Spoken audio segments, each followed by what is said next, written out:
Troy University's Quality Enhancement Plan, Creating a Culture of Reading, focuses on strengthening student literacy and learning by setting high expectations for reading and by supporting new initiatives that will enable students to become better readers. The First Year Common Reading Initiative is a program for first-year students new to the university. Students are asked to read a common book the summer before their entry to Troy. Students entering the university in fall semester 2013 read To the Last Breath, a memoir by Georgetown physics professor Francis Slakey, detailing his adventures climbing the highest mountain on every continent and surfing in every ocean. Slakey visited the Troy campus in February 2014 and, among other activities, participated in a roundtable discussion with Troy professors on the subject of engaged reading. Hello and welcome to another roundtable on engaged reading as part of the Quality Enhancement Plan at Troy University. I'm Hal Fulmer, the Associate Provost and Dean at Troy University, and it's my pleasure to have some very special people with us today. I'm going to offer some brief introductions and then save a very special introduction for last, and then we're going to talk about all kinds of topics related to engaged reading. I want to start with Miss Kerrigan Mahan. She's an accounting major and is with us here at Troy University. Dr. Ben Burrington, and if you've seen our series, Ben has been on before. We're glad to have him with us. And we have Rebecca Whetstone, who comes to us as an academic coordinator and advisor over in our athletics. And our very special guest today is Dr. Francis Slakey, the author of To the Last Breath. And Dr. Slakey has joined us for some time here at Troy University. Our incoming students read this book as a part of our Common Reading Initiative this year in our QEP. And we are glad to have Dr. Slakey with us, so welcome. Pleasure. We're glad to have you here. I wanted to open up our discussion today to talk a little bit about what does it mean to be a reader, because our focus in these roundtables is about being an engaged reader. And how do we help our students be better engaged readers? How are we better engaged readers? And clearly we're committed to that because we ask our students to read Dr. Slakey's work this year, as we ask every entering class to read a common book and to talk about it and think about it, and we're going to talk a little bit about how it is to teach it, Rebecca. Let me just ask as an opening, and we'll start with Ben. Just an opening question. The first time that you really discovered the world of reading, what was that like for you? Oh, I think I was maybe 10 years old. I forget what. It might have been Mary Shelley's Frankenstein that I read for the first time. And again, you had that as a common reader. Yeah, we did. A couple we used years it as a ago. common reader. I read that book, and I was really drawn into it, and I was swept away by the story, and it opened up all sorts of interesting ways of seeing the world. And again, I really liked that, there's all of this media that was associated with, the Frankenstein monster. There are so many portrayals of it, but to actually see the original and see how, again, it was this thinking, feeling person that was being brought to life on the page, and what it was like for this creature. I thought that was really interesting, just from the standpoint of being a thought exercise, but also it just drew me into, again, it's a different world, and you get swept away. And so people who read Mary Shelley's Frankenstein end up as physicists. We're going to look around Dr. Slakey in a minute, who's a physicist, and find out. Rebecca, you have a recollection of when you realized this is what it means to be a reader? Very much so, and I'm glad it wasn't me first, because it took me a minute to figure out which my first book was. Anne of Green Gables was my first recollection of being an engaged reader, and it wasn't, in fact, myself reading, but my mom reading to me. And it's struck in a lot of memories for my childhood. Myself being Canadian and being a Canadian novel, and people in the United States and all over the world that read that book, it kind of brings me back to, my homeland and all the memories I have as a child growing up listening about Anne of Green Gables. So. Oh, that's nice. Now, you've got a very interesting experience. I'll ask you the first question, which is, did you have a book along the way that really caused you to think about being a reader, but also the more recent one that you've read? So how would you like to respond to that question? I guess the first book that really started it all was To Kill a Mockingbird. I had to read it in the 6th grade, and it was a really challenging book for an 11-year-old. And it started off as a task, and I started to enjoy it, but my interest in reading really didn't develop until much later. Right, so before we get to Dr. Slakey's engagement with you, you tell us, you had to read To the Last Breath. Yes. And that sort of opened up a doorway for you. Reading to the Last Breath was really like a domino effect that led to me really becoming a lover of books.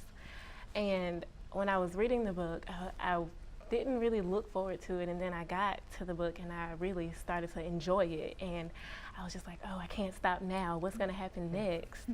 Because I really never thought about climbing mountains. That was really never something that interested me until To the Last Breath. And after I read the book, I realized that I don't hate reading. Reading is fun. It's, you know, it opened up a whole new world for me. Oh, that's nice. Yeah, if you've read the book, and people that have had a chance to read it, you know, it doesn't open with some long prologue like David Copperfield. You know, I begin my life at the beginning of my life and record that I was born. It opens with I'm hanging off of the side of the mountain and my bed's breaking and my ropes are breaking.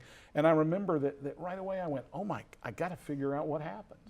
What a great storyteller. Well, the good news was we assumed that he made it because I could see his name on the front of the book. So how about it, Dr. Slakey, for you, that early encounter with reading? You know, so I'm rediscovering reading right now because I have 4-year-old twin girls at home. And so now we spend our evenings grabbing books and reading through them. And they're starting to recognize the words on the page. And then they'll take the book and they'll spin it back towards me. And I'll say some things on the page and turn the page.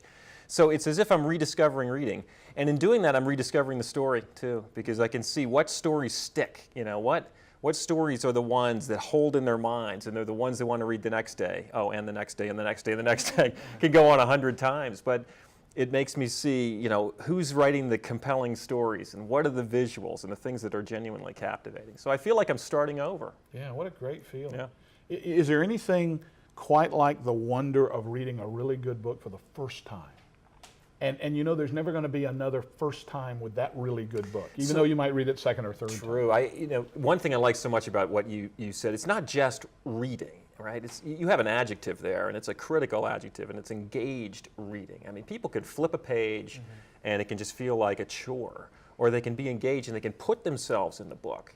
And so, I think for everybody, their first adventure in the world happens through the written word, because you can go anywhere you want with the written word. If it's done well, you can travel to India, you can travel to the Everest, you can go wherever you want to go in that first adventure as a kid through that book, if you're an engaged reader. Yeah, I felt that way about the book. I won't get to the top of Everest unless they're developing elevators, okay, which they're not.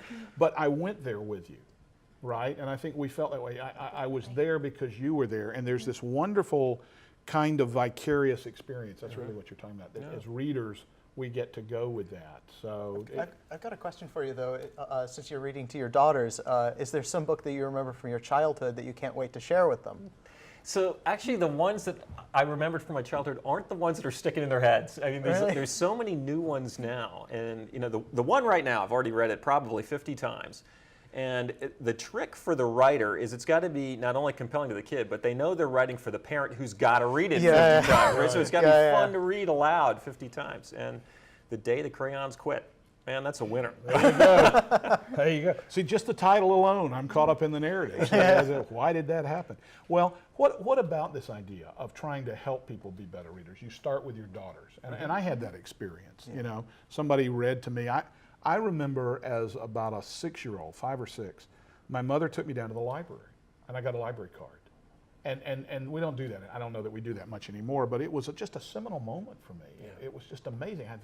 There's a library, there are books, there are things I can do. And of course, what happens is you end up in education when you do that, obviously. This is where I ended up. But how do we help people be more engaged as readers? That's really kind of our question. And I'm going to start with the student view. How do we help students be better and more engaged readers? Well, just encouraging them to read and maybe suggesting books to read further, like outside of the class. I know one experience I had was I went to the library to check out The Hunger Games. And the librarian said, well, we don't have The Hunger Games, but we have this other book. And I said, well, I did plan on getting some other books while I'm here, so I'll take it, I'll check it out. And I fell in love with the book and just continue to read the books in the series. There's going to be a movie coming out. I can't wait to see it. I've been, telling my friends, like, oh, you really need to read this book. It's amazing. And, I feel like part of as an educator, it's really important for them to encourage their students and parents as well, since I have, started to really being interested in reading, my mom and my dad have been, really helpful, buying me books, and even like sometimes like just suggesting other books that I should read. Yeah. So, See, do you get a sense that there's some majors that will say, well, I'm this kind of major, so I don't really read, but if I were an English major, I would read, obviously. You run into you're an accounting major. Yeah. Do accounting majors read? I read. Good. I hope they read. That's why I'm asking. Yeah. I mean, I don't know if I will ever find a book I fall in love with about accounting, but I haven't really gotten to my major courses yet, but I feel like I will come across some books that will help me as an accountant and, in the business world. Sure. I think we benefit, and we told our freshmen this, right? I know, Rebecca, you taught the class where we used To the Last Breath, that part of reading, and particularly reading this kind of story, this journey, is that it does open us up to a broader view. And it makes us a better person because we're thinking beyond the end of the driveway, regardless of the major that we're in. You've taught it. You've taught the book. How did you help the students? Well, like you said, you strike something that's of interest to the particular student. You have science majors in your class, and you relate them back to Dr. Slakey in science. Get them that way. I have a lot of athletes in my class. And I obviously work with student athletes, getting them engaged in the actual physical activity that you did surfing and climbing mountains. Getting them engaged in that physical activity, I think, is a huge component of them actually getting into the book. Being engaged. When you're stuck in your yellow tent, I had goosebumps reading, and it was warm out. You get engaged, you get into it. I'm sweating, but I have goosebumps because I know you've got to be cold out there. Being engaged like that, if you're striking something physical and you're a physical individual, you like to get out there and play different sports and run or do whatever you do physically, I think that will strike a chord in the book, and you find things within the book that relate to yourself. Yeah, I read Krakauer's book, Into Thin Air, and I read it at the beach, which is sea level, but it's about an Everest expedition and some things that happen on it. And so much of that book is about the thin air. I mean, it's so, you described it this morning as being so out of breath, and when you've summited Everest, as Dr. Slakey has, you just can't breathe. And I remember that the farther I read in the book, sitting at sea level, the shorter my breath got, to a point where I began to realize I was short of breath because I'm beginning to identify with the people in there. Not just because of our athletes, but because of our freshmen. They come in. Is it your sense that we really don't have readers coming in the door? A large percentage, yes. Yeah. Yes. So how do we reassure people that reading is, it's a value that it's a valued activity we should engage. As cliche as it might sound, it can be fun. Yeah, reading can be fun. Yeah. The method I used, and I found it worked last semester, so I've been implementing again this semester, is the first couple chapters. Those that have gotten engaged, those that have read, I get them to come up and write their favorite point form on the board with the dry erase boards. Write what you pull from each of these 3 chapters. And I found it really got other students engaged as well. Not only were they getting up to come up and write on the whiteboard, which I don't know why, but seems to be a highlight of an American people's culture thing. Get them to go to the board. Yeah. And it might be the candy that I provided as well. But getting them engaged that way, that they are now not embarrassed, but they're like, well, everyone else is reading, I should probably do the same. Right. So I found that was a really good way of getting them going in the book. And once you get going in your book, it's like you said, it's so hard to stop. It's like at the end of each chapter, it leads you so well into the next one. Thanks for saying that. I think part of the challenge is on us, right? And it's because there's so much competing for attention among the students, right? And I mean, think of how many different sources of information come at you in any one day, right? So it's not just social media, right? So it's broadcast media as well, and then you've got your classes, and there's so much competing for your attention. And so part of the burden is on us to find a way to put a book in front of someone to make them engaged. And you've got techniques that sound wonderful, and it's also choosing, the books that are going to make them feel what you said. You read Into Thin Air, and you're short of breath. Yeah. So that's part of the burden on us to make sure that we're putting the kind of first book second book, third book in front of somebody that's going to start them going down that path and feeling whatever it is the author wants them to experience. And that'll make them turn all those other social media sources and other off to focus on those words. Yeah, I do. I think the mistake we make sometimes is we don't carry around that list that says, if you're not reading, here's a couple that you ought to try.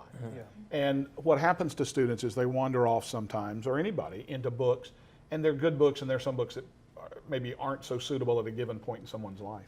And they really struggle with that. And you know, we try real hard. When we go to pick the common reader, it has to be readable. It has to be a book that's going to capture people and hold them. It's got to be a certain length. You know, there's some stories of our early days of selecting it where we had committee members that picked books to recommend. They were 600-700 pages long. Yeah. Well, if you put that in front of a student as a freshman, how would you feel? It's intimidating. It's intimidating, that's right. So do you do any things in the classrooms to kind of encourage this? So, I mean, As a physicist. physics is a little bit difficult because, again, it's very dense reading. You get through, you know, you're lucky if you get through 5 pages, right? It's really, really intense, but it's very important that you be engaged with what you're reading because you need to understand it at the end of the day. And I think that the other thing that's important is that there are two sides to this coin, that you say, okay, it's easy to engage with something that you're already interested in. But if you engage with something that you're not necessarily interested in, you can, because of that engagement, begin to enjoy it and learn something new. That's one of the things that I try and, again, usually for physicists, we have problems getting our students to identify with physics, right? It's not something that they necessarily go to bed thinking about, right? It's, but by having them read in depth, they can become interested by the understanding that it gives them. But don't you love it when you get that student who actually lives and breathes differential equations? Oh, yes, every once in a while. Right. You get those once in a while, and you're like, we speak the same language, don't Right. we? Would you like, could I put you under glass and just take care of you? So, yeah, and I think your point is that part of that challenge for us is to sort of constantly be an encouragement. There's an encouraging piece of that as well.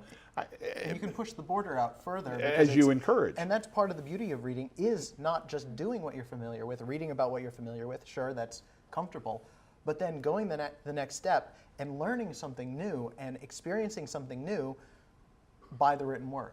Yeah. That's something that is incredibly powerful and incredibly interesting and fun to do. Well, I would ask you, you're from where, Kerrigan? I'm from Birmingham. You're from Birmingham, big city, right? By Alabama standards, it's a big city, right? Okay, good. Had you thought much about the top of the world before you read the book? Never. And Not thought at about all. Everest or places like that? No, it was so, as I was reading the book, it was hard for me to wrap my mind around how someone could climb vertical granite. Like, it was just so mind-blowing to me to read this book and know people are actually doing this. I can remember we would go hiking as, you know, at summer camp, and I just thought it was dreadful. And for somebody to do this for days and weeks and months at a time was just, you know, crazy to me. Yeah, and there's a part of the book when you get to the summit, and in effect, when you look, every direction is looking down. Yeah. Because there's nothing left to look up except the heavens. And for me as a reader, when I got to that, I wanted to take out my little 3x5 cards and go, I want to write it down. That's the image that I want to hold on to. And so, well, let's talk a little bit about travel then, right? This is a personal narrative of Dr. Slakey, but it's a travel piece, travel the world. So how does reading, particularly as we read about stories that take us away from where we're from, whether it's Birmingham or Canada or wherever, how does that help us? And then we'll come back and get Dr. Slakey to. How does reading help us? Well, or I'm sorry. Yeah, how does reading help us particularly experience the worlds that we don't get to? Well, in my opinion, I'm seeing the world from your opinion. Okay, so I'm not just seeing the photos. I'm not just, you know, on a train ride seeing the landscape. You're getting the detail of the culture as well, and I think that's a huge part of making it so very interesting and, for lack of a better word, I know it's been redundant, but engaging. Just seeing the culture from the way you saw it and the way you experienced it, I think that's fantastic. What do you think? Yeah, I think that this is, I mean, an incredible and fun book to read is A Year in Provence. Have you ever read that? It's a really fun book, and again, it's a year about living in the south of France.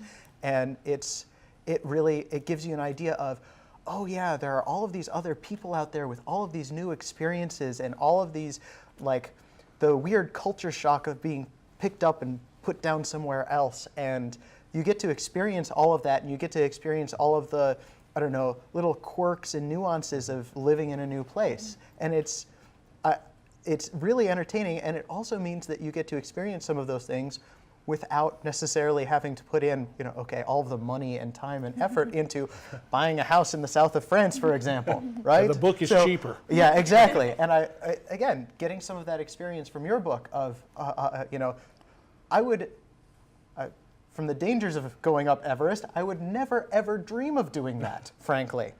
But I got to experience some of what that was like because of how you being able to write about that. And it means that I have a richer experience as a human being without necessarily having to go through some of the risk, and also there's only so many hours in the day, right? Yeah.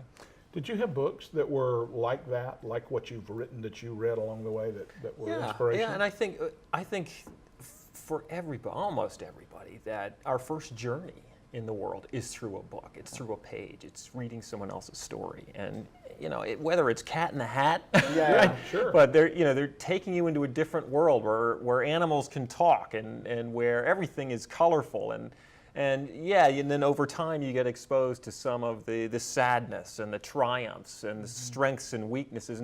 But it all starts, I think for all of us, it starts coming through in the written page. And I remember less of a book, but more of an image, is just maps. I love looking at maps. I mean, even from an early age, and I still do. I still like looking at maps. And you can imagine what the adventure would be if you were there. And I think it's the book that fills that blank in. Maybe I'm imagining, but I can read a book and know what the adventure is like there. Yeah, there's a travel book that's entitled 1089. It's a play off of the 1001 Arabian Nights. And it's a woman and a companion, and they literally travel about as local as you can through Africa and India, and and she writes about it. It's a great deep book. But there's a section in there where she says it's about sub-Saharan Africa, and she goes, death is just a daily event. Death is a daily event, and she talks about being a Westerner and coming to grips with this. And as I'm reading it, I'm beginning to think about the culture I come out of and how different that is, and there's this moment of sort of connecting dots, because I think that's what good reading does. We sort of connect dots, and I go, I'm seeing something I hadn't thought about before. I'm thinking things I hadn't thought about before. Let's talk just for a little bit. We've got a few minutes left, but one of the things Dr. Slakey's really gotten involved with is this idea of blending decision making as a scientist, solution solving, problem solving, and public policy, and doing some really exciting things up at Georgetown with that. How do we take that kind of concept and then find a way to embed it in our encouragement of readers? What's the role of reading in the things that you're talking about? So, what I try to do is get the students to recognize that education can go on outside of the walls of the university, and that they've got to engage themselves in the world. But getting engaged in the world begins with getting engaged in your reading too, because you have to find out about it before you walk outside the gate, right? And so while they pick projects and identify global challenges to work on, underlying all that is learning about the cultures themselves, and that begins with reading, begins with research. Okay. When you think about your class, Troy 1101, it's a success course. As the students come into that class, maybe having the attitude you talked about, I have to read a book, but as they exit out, do we get a sense that we're connecting some dots there, Rebecca? I really felt like that was the case in the previous semester.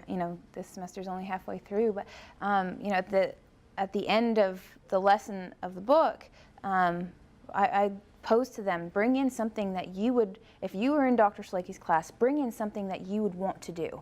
Whether it's the saving plastic bags and using sacks instead. Imposing just that thought, I think, in the student. You might only have 1 out of your 30 that goes ahead and does it, but that's one more person that's doing something beneficial for the world. And I think little things like that make it all worthwhile. Let me ask you, the future of reading, what do you think? Not just reading in the sense that we read web text and we read text So messages. my publisher sweats over that question. They do. And that's a good question, because I've made a transition. I have more books than I can read, right? Because I'm a reader. But in the process, my wife gave me, a Kindle. and there's an app for it for my iPad, and so now I have books on that, and I'm reading in both platforms. I can't tell a distinction just yet, but the question is, what's the future? What's the future of reading? And I'm going to ask the author first. What's the future of reading? So if you figure that out, the publisher wants Get to know. back to you later on that. Is that right? Oh man. So for myself, I'm old school, and I actually don't think I'm going to change. I like to turn the page, and I like the paper yeah, too. yeah. There's something about it. I like the dog ear. I like turning that and saying I'm going to come back to you tomorrow. I'm going to leave you right here, and it's not turning off a button. It's just putting the book aside. So I don't think I'm going to change, but of course the world is changing, and publishing houses. You know, I said it as kind of a joke, but they're trying to figure out that very question now, which is so where are things trending, and are we heading to a point where everyone will go Nook and Kindle, or has that saturated? Are people coming back and recognizing, okay, you know what, I do like turning the page, and I think that's still an open question. It is the public library in San Antonio is the first public library in the nation to go bookless. They're all digital. They're all Nook, Kindle. And there's a part of me that's concerned about that because I'm not interested in doing away with all my hardbacks and paperbacks and dog ears. I'm just working in another platform. The thing that makes it easy for me is when I travel. When I used to travel, because I read so much, I was always taking a stack of it. Now I can take my Kindle, you know, but because I'm afraid the Kindle will mess up, you know, there'll be a mechanical failure. You got to have a backup book. So there's always a backup book with it. How are you reading? It depends on what I'm reading. So, but we're not talking about those physics books. No, but well, a lot of other books too. I mean, I like a paper book a lot of the time because if it's my book, I feel free to underline things, write in the margin. It says, oh, you know, this is my idea about this, and then maybe 2 paragraphs later, I'm like, oh, he has that same idea. Interesting. You know, you get to mark it up a little bit, and it's really your book at the end. I have some books that have the covers falling off of them, but I can't possibly go and get another copy because all of my notes are in the margin. Right. I can't get rid of that. But reading for something that's sort of just, I'm going to take it to the beach and read, maybe I can go with an e-reader there. But again, until I get that, I love that tactile feeling of just having the book and you know you've devoured a book when the spine begins to give, you know, it's... And there's a whole field of study in marginalia, the study of what people jot in the margins, and particularly famous thinkers, because famous thinkers tend to write in the margins. Vermont's last theorem. Yeah, exactly. It's in the margin of the book. What how are you reading? What platform are you in? Honestly, I like to read the paperback books. Okay. Honestly, I don't know, like I grew up in a time where technology was changing so rapidly, but that still hasn't changed the fact that I just like to have a book in my hand. I like to see how many more pages I have to flip until I'm at the end, and that's just something I don't think that's going to change in me. Rebecca, are you reading which way? Both. Both, okay. Yes, I'm the same. It depends on where I'm going. There's something about having that trophy that I've read the book, the hard copy. You know, it's on my bookshelf, I've read it. There's something about that. But what I think is beautiful is that technology is progressing with readers. You know, technology hasn't left behind the novel. Technology hasn't left it all behind. It's growing with a reader. And it's trying to find how it can fit into the novel rather than try and do something else with it. Yeah, and you know, I have nieces that she went to change the book. She was maybe 1.5 or 2, she went to change the page, and she hit the book. Right, you know, she's hitting it. Right, she's not happening. changing the page, she's hitting it. So she hasn't grasped that concept yet because they're such a technologically advanced family. I think that story is so funny to me, but you know, what's beautiful about it is that she knows both. She knows the old school, if you will, the actual book, but she also knows technology, and I think that's great. Well, we've got just another minute or so, and then we're going to wrap it up. But I want to wrap it up by asking the question: What are you currently reading? What's right now? If we look by your bedside or in your book bag, what are you currently reading? I'm reading Soul of a Citizen, and I'm reading it for a class that's really similar to the one that you started. It's called Informed Citizenship, and we are trying to solve problems within the community and the university. Wonderful. What are you reading? Actually, I'm going back through a text that I read for developing a class. So I'm reading, but it's a book basically on philosophy of science. So it's called How We Know. Okay. So it's interesting. It takes scientific method and then looks at some case studies to say how the scientific method is applied. Okay. So. Rebecca, what are you reading? How very cliche of me being in athletics, but I'm rereading Moneyball. Oh, are now you? that baseball season is starting back up. Good. So. And Lewis has a number of good other one. books that are really interesting like that Yeah. too.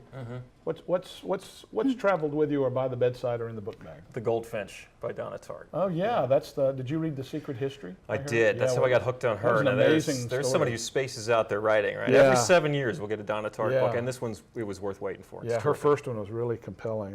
And I'm reading The History of the Food Network because I'm into food studies, and it's not just about how to cook. It's really changed the way we think about food in this country. So, well, it has been so good to have you all with us today. And time just flies by, but I appreciate your time with us today. I appreciate the opportunity for those of you who have joined us for another roundtable on engaged reading, and we especially thank Dr. Francis Slakey as our special guest today. We hope you'll join us next time for another roundtable. Thank you.